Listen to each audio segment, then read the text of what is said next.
ఏ రాజీ, ఎంతసేపు నిద్రపోతావే? ఏమిటి మొద్దు నిద్ర? లేవే. ఈ పల్లెటూరు ఘటం మర్యాదగా చెప్తే ఎందుకు వింటుంది?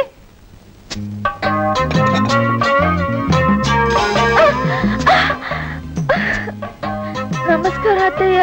నీ మొహానికి అదొక్కటే తక్కువైంది. ఇప్పుడు టైం ఎంత అయిందని? 6:30. ఆడదన్న తర్వాత 5వ గంటకు లేచి ఇల్లు చక్క పెట్టుకుని 6వ గంటకల్లా శ్రీ మహాలక్ష్మిలాగా ఉండాలి. ఇలా రేపటి నుంచి యాబ్రాస్తాన్లా కనిపించావు, ఒళ్ళంతా వాతలు పెడతాను. వెళ్ళి పని చూసుకో. మా అమ్మే తమరికి కూడా బెడ్ కాఫీ అలవాటు తగలడిందా? నువ్వు ఇక్కడ అందరికీ బెడ్ కాఫీ ఇవ్వాలే తప్ప నీకెవ్వరు ఇవ్వరు. అబ్బబ్బబ్బబ్బబ్బా, ఏమిటి అరుపులు ముష్టి వాళ్ళలాగా? ఏంటది? అది తెలుస్తూనే ఉంది.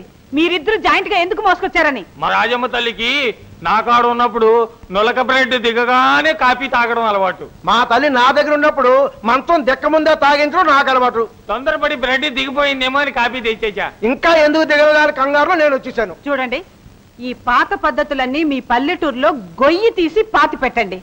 ఇప్పుడు ఇది శోభాదేవి గారి కోడలు గాని ఈ ఇద్దరి తండ్రుల ముద్దుల కూతురు కాదు. ఇలాంటి పిచ్చి పిచ్చి వేషాలు ప్రదర్శించారో మిమ్మల్ని ఇంటి నుంచి గెట్టేస్తాను. రేపటి నుంచి నువ్వు నా అడుగు జాడల్లో నడుచుకోవాలి. జాగ్రత్త. రేపటి నుంచి కదా, ఇవాళకి ఇచ్చేద్దాం. పుచ్చుకో. తాగేమ్మ, తాగి తాగి తాగి నిప్పులు పోచేసుకుంటోంది.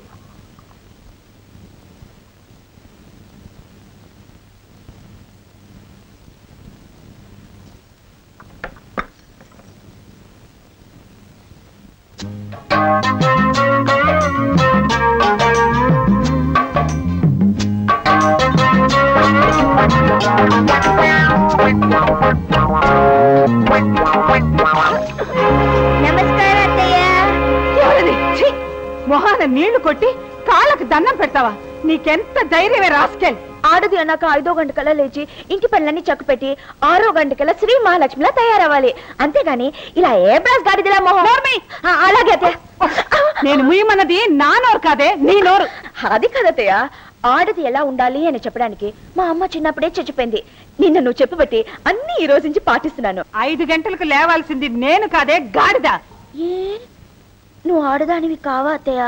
నార్మీ, ఈ ఇంటి కోడలుగా నేను చెప్పింది చెయ్యాలే తప్ప నేను చేసేవేవి నువ్వు చేయకూడదు. అర్థమైందా? అర్థమైపోయింది. అబ్బా, ఇదేదో పరమానంద శిశురాల్లా ఉందే. కనీసం నువ్వు మా వాడితోనైనా కామన్ సెన్స్ తో బిహేవ్ చేస్తున్నావా? ఏంటత్తయ్య కామం చెంచా? కామన్ సెన్స్ కాదే, కామన్ సెన్స్. వద్దులే, తెలుగులోనే తగలడతాను గాని నువ్వు మీ ఆయన సంతోషంగా ఉంటున్నారా? ఎంతో సంతోషంగా ఉంటున్నా. చెప్పుకుంటే సిగ్గుసిగేస్తుంది. ఈసారి సంతోషంగా ఉండేటప్పుడు నేను తీసుకెళ్లి చూపిస్తాను అత్తయ్య. ఏంటి, నన్ను తీసుకెళ్లి చూపిస్తావా? నీకేమైనా బుద్ధుందా? బుద్ధి అనగానే నాకు జ్ఞాపకం వచ్చింది అత్తయ్య. నీకు ఇప్పుడే చెప్పేస్తున్నాను, పడుకునేటప్పుడు మీ అబ్బాయి నా మీద చేయడం అది ఇది చేయడం వద్దన్నా మానటం లేదు. మీ అబ్బాయితో చెప్పు, అలాంటి పనులు చేస్తే నాకు చాలా కోపం వస్తాయి. కోపం వస్తే నేను మనిషిని కాదు. ఆ తర్వాత చాలా చాలా గొడవలు జరిగిపోతాయి. పని ఉంది, వస్తాను. ఏంటిది? ఒకవైపు సంతోషంగా ఉంటున్నావంటుంది, మరొక వైపు ఒంటి మీద చెయ్యేస్తే ఒప్పుకోనంటుంది. ఒంటి మీద చెయ్యకుండా ఎలా సంతోషంగా ఉండటం? నువ్వేనా ఈ ఇంట్లో పని మనిషివి? అవునమ్మా. ఈ రోజు నుంచి నీకు పింఛనిపిస్తున్నాను. వెళ్ళి మరో ఇంట్లో పని చూసుకో. ఇది ఎక్కడ సోద్యం తల్లి? తల్లి లేదు పెళ్లి లేదు. నీ జీతం ఎంత రావాలో లెక్క చూసి తీసుకోపో. ఉండండి, ఈ సంగతి పెద్దమ్మ గారితో చెప్తాను. ఆవిడ కూడా మీకు తెలీదు.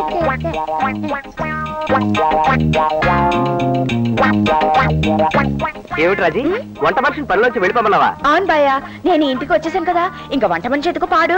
ఈ రోజు నుంచి నేనే వంట చేస్తాను. నువ్వు ఇంటి కోడలివి గాని వంట మనిషివి కాదు. అవుననుకో, కానీ వంట చేయని ఆడది అసలు ఆడదే కాదని మా అబ్బుల్లానే చెప్పాడు. అలాగనకైతే నేను పుట్టి బుద్ధిరిగిన తర్వాత మా మాతాశ్రీ ఇంతవరకు వంటే చేయలేదు అంటే ఆవిడ అసలు ఆడదే కాదని నీ ఉద్దేశమా? ఊరుకోరా. చూడు రాజీ, నువ్వు ఇప్పుడు కోటీశ్వరుడి కోడలివి. నువ్వు వంట చేస్తే మా హోదాకే నామోషి. డబ్బున్న వాళ్ళమని చెప్పి మన తిండి మనం తినకుండా ఇంకొకళ్ళతో తినిపిస్తావా? ఈ లాజిక్ ఏదో బాగానే ఉందమ్మా.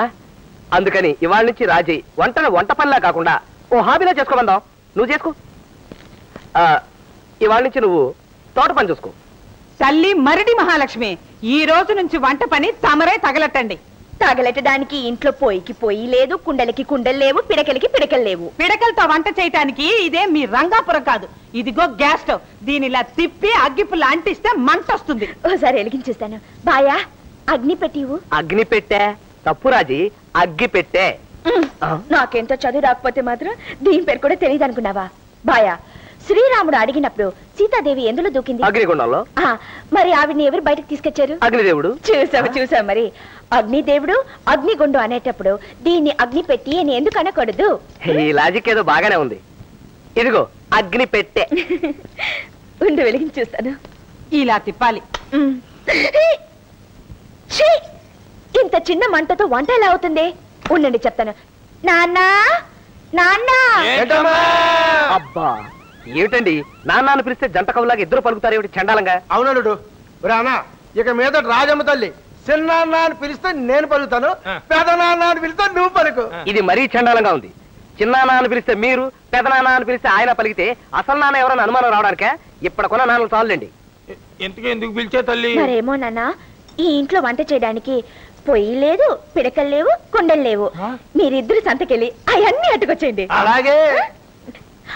నాన్న అన్నట్టు మట్ట గెలసులు, పీతలు, వంజరం, ఎండి నెత్తలు, పిత్త పరిగెలు ఏముంటవి అన్ని తెచ్చేయండి. అలాగే.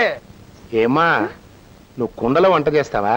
అవును మాయా, కుండలో వంట చేస్తే రుచికి రుచి ఉంటుంది, ఆరోగ్యానికి ఆరోగ్యం ఉంటుంది. ఏ మాయా, కుండలో వంట చేస్తే మీరు తినరా? పోలేదానివమ్మా, అసలు నా జీవితం మొదలైంది కుండల దగ్గర నుంచే కదా. సంతకడండి. ఈ ఊళ్ళో సంత లేదు నాయన, సూపర్ బజార్లు ఉంటాయి. అయితే ఒక ఎడ్ల బండి ఒకటి ఏర్పాటు చేయండి. దాని మీద వెళ్ళి పిడకలు గిడకలు పొయ్యిలు గీలు అన్ని అట్టుకొచ్చేద్దాం. మన దగ్గర ఎడ్ల బండి లేదు గాని కొన్ని జట్కా బండి. అది లేదయ్యా, ఒక కారు వేసుకెళ్ళండి. ఎరా నీకు తోవడం వచ్చా? రాదు గానీ పని తోసుకెళ్దాం. తొయ్యక్కర్లేదు, డ్రైవర్ తీసుకెళ్ళండి. అయితే ఆర్చేతో ఇద్దాం. తొయ్యక్కర్లేదురా, వాడే డ్రైవ్ చేస్తాడు. 68, 74, 70, 81, 71, 87, 72, 96. లెక్క తప్పు. ఏమిటా ఇది? అసలు మీరు ఆ పైపులు తాగడం ఏంటి, ఆ రింగులు వదలటం ఏంటి? అయినా మీకు పైపులు ఎవరిచ్చారు? మన బీరువాలోనే బావగారు. మన బీరువాలోయ్యా? మా నాన్నగారి బట్టలు వేసుకోవడమే కాకుండా పైగా ఆయన బీరువా తడవడం కూడా మొదలు పెట్టారా? అయిపోయి నా చెప్పులు కూడా వేసుకున్నా నాన్నగారు. చెప్పుల సంగతి దొగ్గారు బావగారు. మీరు నాలుగు దీన్ని కాలుస్తున్నారు. మీరు ఎప్పుడైనా రింగులు ఒగ్గారేటి? ఇదే సొట్టయితే 150 యొగ్గేవాడిని. వదిలేవాడివి. నా బట్టలు అయితే వేసుకున్నారు, అయినా ఇవి రాత్రి వేసుకునేకుంటాయా? మాకు తెలవదేటి, అందుకే పగటిపూట మేము వేసుకుని రాత్రిపూట మీకు ఒగ్గేస్తున్నాం. రాత్రిపూట మీకు బట్టలు లేకుండా చేయడం నాయమేటి బావగారు? ఏమిటి ఇల్లంతా ఒకటే పొగ? ఇదిగో మా మామాశ్రీలు ఇద్దరు జంటగా పైపులు కాలుస్తున్నారుగా, ఆ పొగే ఈ పొగ. వీళ్ళు ఇక్కడ పైపులు కాలుస్తుంటే అక్కడి నుంచి పొగ వస్తుంది ఏమిట్రా? కొంప తీసి ఈదులు ఏమన్నా గుడిసెట్టుకుందేమో. ఊరుకోండి మాంగారు, మా వీధిలో గుడిసెలేంటి? అయితే మన కొంప అయి ఉంటది. కొంప తీసి మీ కోడలు వంటింట్లో? అమ్మో!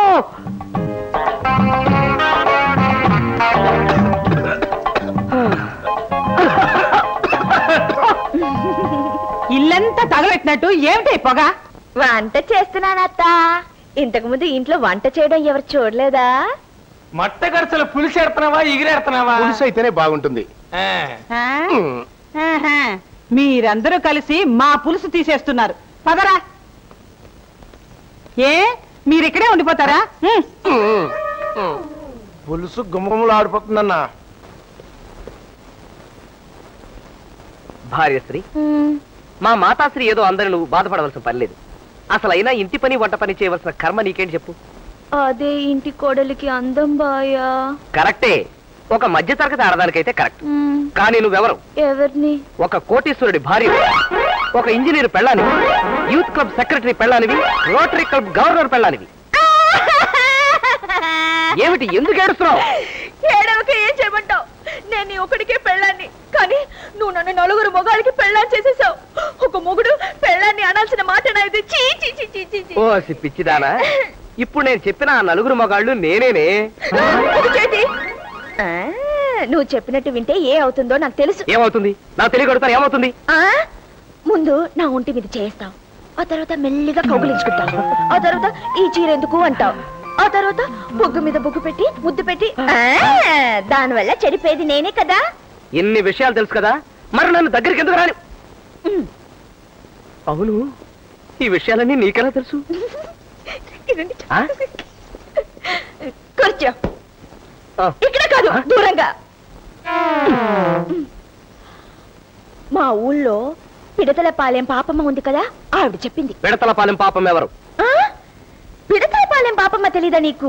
పెడతలపాలెం పాపం అంటే ఏమన్నా ప్రెసిడెంట్ ఆఫ్ ఇండియా తెలియడానికి నాకు తెలీదు. ఏమందో చెప్పు. మా ఊళ్ళో మంగయ్యగాడు కొడుకు రంగయ్యగాడు పాపమ్మ ఒంటి మీద చేయేశాడు. వేయగా వేయగా దాని మనసు మారిపోయి చెడ్డ పని చేసింది. దాంతో ఊళ్ళో జనం అంతా దాన్ని గుడిసెటిది అని తిట్టారు. ఆ మాటలు తట్టుకోలేక పాపమ్మ రైలు కింద పడి చచ్చిపోయింది. అది దూరం. అది పెళ్ళవక ముందు. పెళ్ళైన తర్వాత భార్యాభర్తలు ఏం చేసినా పర్వాలేదు. ఎందుకు కాదు? ఇప్పుడు మాట వరుసకి పెళ్లికి ముందు నేను మనిషిని కసుకుని పొడిచి చంపేశాను అనుకో, నన్ను ఏమంటారు? హంతకురాలు. అదే పని పెళ్లికి తర్వాత చేస్తే హంతకురాలే. చూసావా? ఓ తప్పు పని పెళ్లికి ముందు చేసిన పెళ్లి తర్వాత చేసిన తప్పు తప్పే అవుతుంది కదా. ఇప్పుడు నీ మాట విని నేను చెడిపోయాను అనుకో, అప్పుడు నేను పాపమ్మలాగే ఏ రైలు కింద పడి చచ్చిపోవాల్సిందే. ఆయన భయ నాకు ఇప్పుడు అప్పుడే చచ్చిపోవాలని లేదు. బోల్డ్ అంతమంది పిల్లల్ని కని వాళ్ళందరికీ పెళ్లి చేసి ఆ తర్వాత చచ్చిపోతాను. అంతవరకు నువ్వు నా ఒంటి మీద చెయ్యకూడదు. అయ్యో నీకెంత చెప్పినా అర్థం కాదు పిచ్చి బాయా.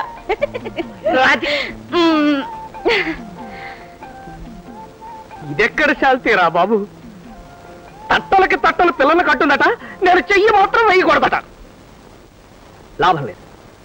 మంచి మోడర్న్ డ్రెస్ వేసి హై సొసైటీలో తిప్పితే గానీ మార్చలేం మనం. చెబుతాను.